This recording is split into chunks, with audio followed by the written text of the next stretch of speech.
All right, hello, hello, hello. This is Dreaded Crypto Channel coming at you. It's July 26th, 2022. It's been a few days. I wanted to come and do a quick update here, see what's going on. Unfortunately, we have come back down into the previous consolidation range.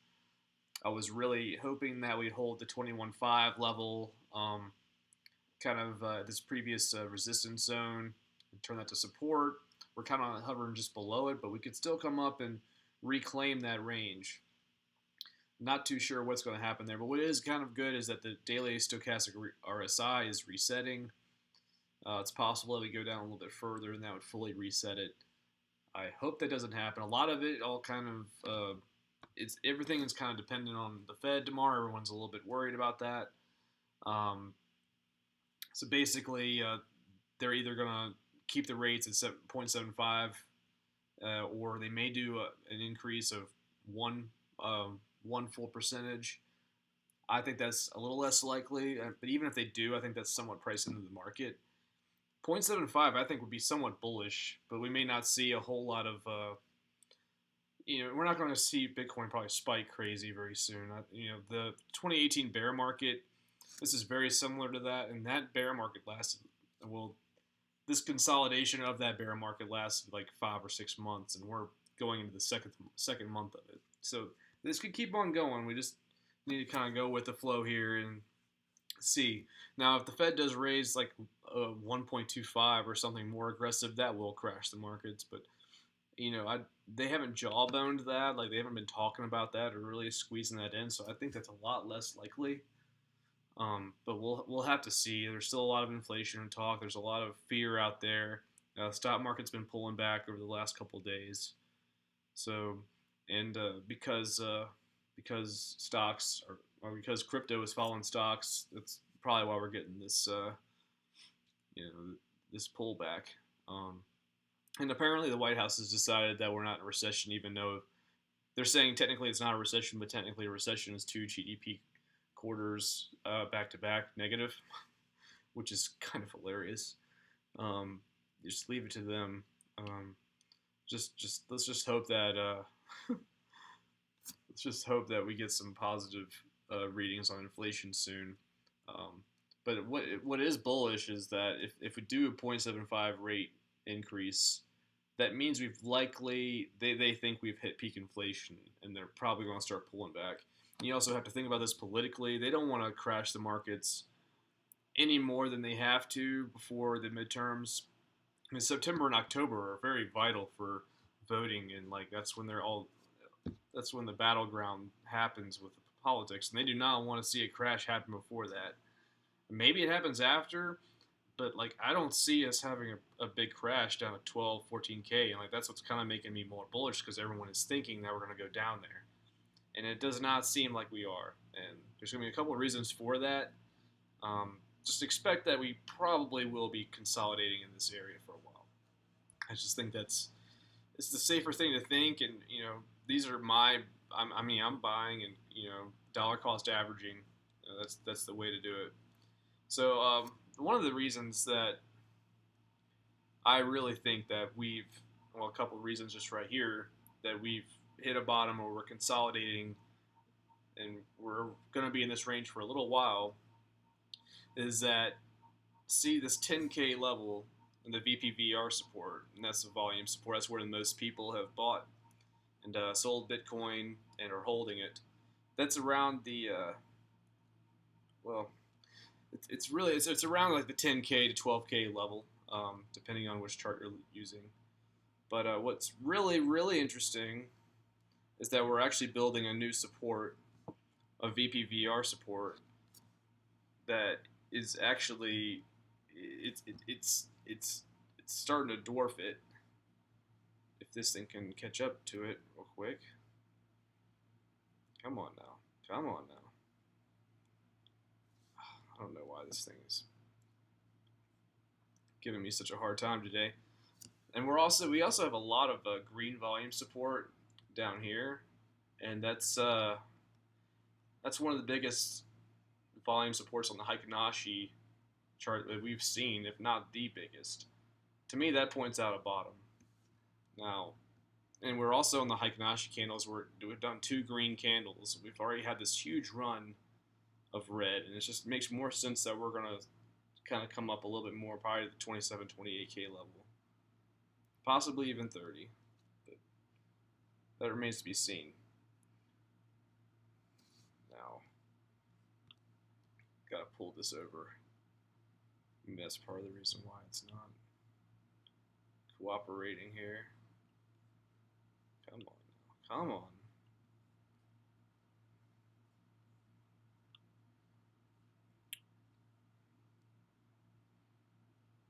Okay. So as you can see, like the volume support's really heavy in the 7 to 10K level. Now if I can take this, it should. Well, we'll see it right here. And this is showing the 17 to 20K level. It's for some reason it's not catching it right now, and that's really bothering me. But basically, we're getting a huge amount of volume, buying volume in the 17 to 20 to 21K level. It's turning into what the previous 10K level was, and that's just really, I think that's bullish. And like the longer we stay in this range, the more stronger that support will become. So if we go up and maybe we come back down, that'll be the bottom. You know, that's the foundation that we're going to use for this next bull run. And it's just really interesting what's going on. Very, very interesting. And the other thing is, all right, so we'll zoom out on the weekly chart, if it will let me. Computer is acting up. We are getting a bounce though. Everyone was kind of getting real bearish there for a minute. We're coming up back on the 21K level. All right, so in the previous bear market, that 6K level was what everyone was thinking the bottom was. Everyone thought that would hold us, and that would be no question of it. Now, that reminds me of this bear market, and they were talking about the 28 to 30K level. Oh, that'll be the bottom, that'll be the bottom, blah, blah, blah. Like, so it's just very similar in like the feel and ideology of it all. So it's just really interesting to me. And Benjamin Cowan was doing a video earlier, and he was talking about the BTC price transactions. Actually, the price of Bitcoin to transcended spiked in the first big run-up. A lot of people were thinking that this was actually the top, and I kind of agree. This was probably a false top. We've actually been in a bear market for over a year. And if you look at the altcoins, they've been going down pretty much. I mean, there were some exceptions, but they've been mostly going down over this entire year. So to me, it just makes a lot more sense that this was the bear market low. We're probably going to be in this range for a bit and start going up. But here's the other reason. And so again, back to everyone thought it was 6K was the bottom, right? So then we had that big drop, and that was due to Bitcoin forking, actually. And we come down and we pulled back 42 to 45%. This is very rudimentary, but 42 to 45%, right? Okay, well, that's similar to their 30K range. We'll take this, look down, if it'll let me do it. Maybe it undid it. There you go. All right. Maybe I didn't set it just right.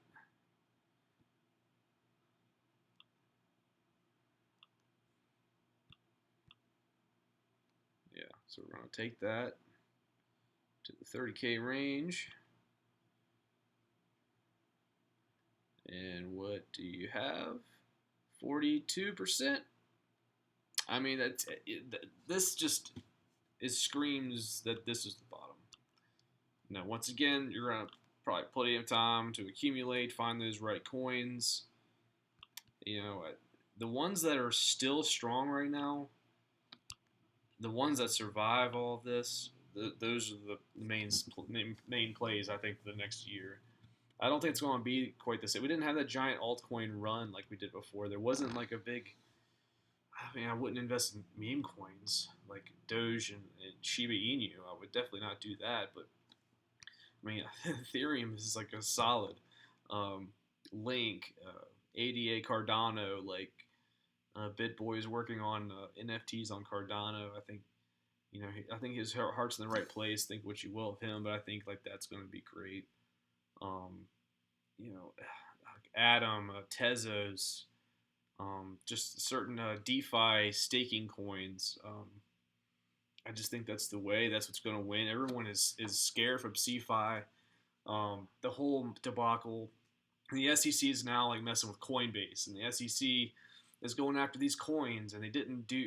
They're in the middle of Ripple, and that's not going anywhere. And like Gensler is awful, and where was the SEC with Celsius and Voyager? They're supposed to be there to regulate crypto companies. Those are the exchanges. Like Celsius was New Jersey based. Voyager, yeah, they're in Canada, but they're publicly traded. Where was the SEC? They're focusing on Ripple. That's not hurting anybody. Just let that be. Like it's just so sketchy. And DeFi is the way. We need blockchain. That is the only way to like get a future of back to the people where it's not a complete dystopian digital slavery police state, and it's just awful. Everything today sucks. I mean, economically, socially, politically, financially, like it's just been bad for the last couple of years. I think blockchain is the way. It's the future. It's going to provide transparency on all levels. Like, I mean, like just for things as simple as like a birth certificate. Someone was talking about that, the other day. Like, why do you have to go call your parents for your birth certificate to verify your identity? It's stupid. We're digital. Why are we doing these archaic things? And that's just zero knowledge proofs. That's zero ZK rollups. Like that's gonna be the thing. That's all of your records.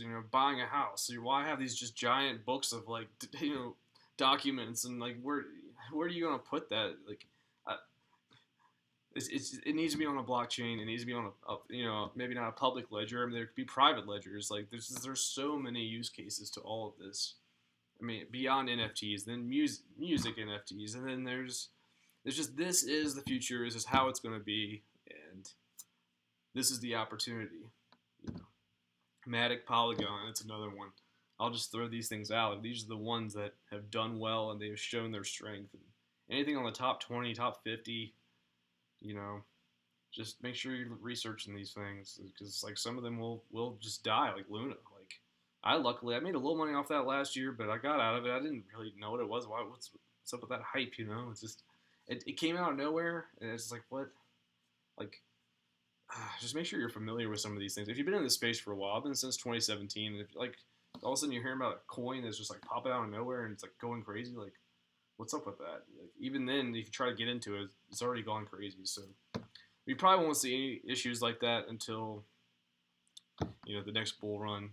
Maybe the end of this year. I think it's possible that we start really bouncing, especially if the stock market starts recovering. Tomorrow's going to say a lot. Also, what Jeremy Powell says. If he becomes a little bit more dovish, if they become a little bit easier on things, that will be somewhat positive. So we'll have to see about all of that. But yeah, I don't know if I really just kind of wanted to rant a little bit about that and just the damage here is done. I mean, if we go down to 12 to 14K, you should be so lucky. I mean, yeah, have some money, stowed away for that. I mean, regardless, even if we do get a big pump or something crazy, we're gonna come back down. If we go to 30K, we'll probably come back to 21 or 22K at some point. I mean, that's just how it kind of goes. We'll probably get a big bounce, then come down. We might get another, black swan event. The thing is, we've had so many black swan events. But I see, like, my biggest regret is, okay, so I've been in since 2017. And this is just interesting. Like, I really wasn't following the charts that much. I got in around here, made some money.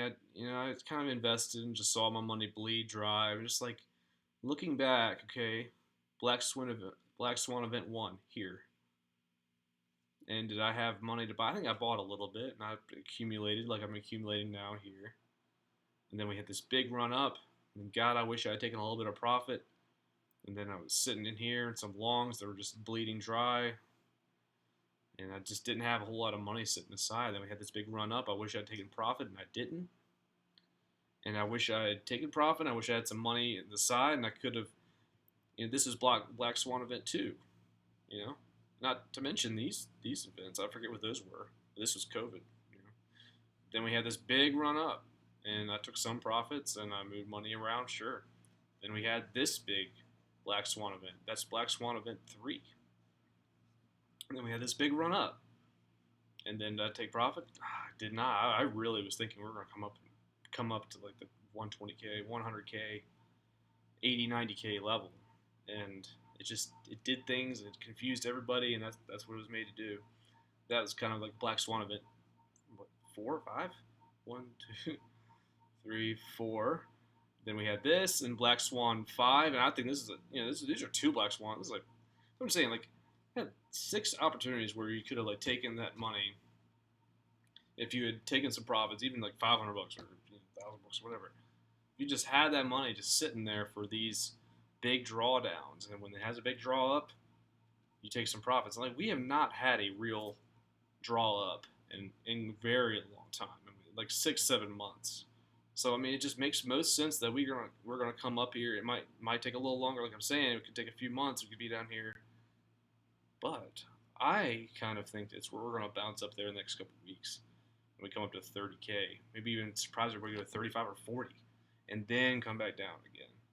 But just be ready for these things. Like, I just, you think that you miss out on these opportunities and like realize this is a new industry. And if you take those 5 Black Swan events, 6 Black Swan events, like that happened over the last 3 years.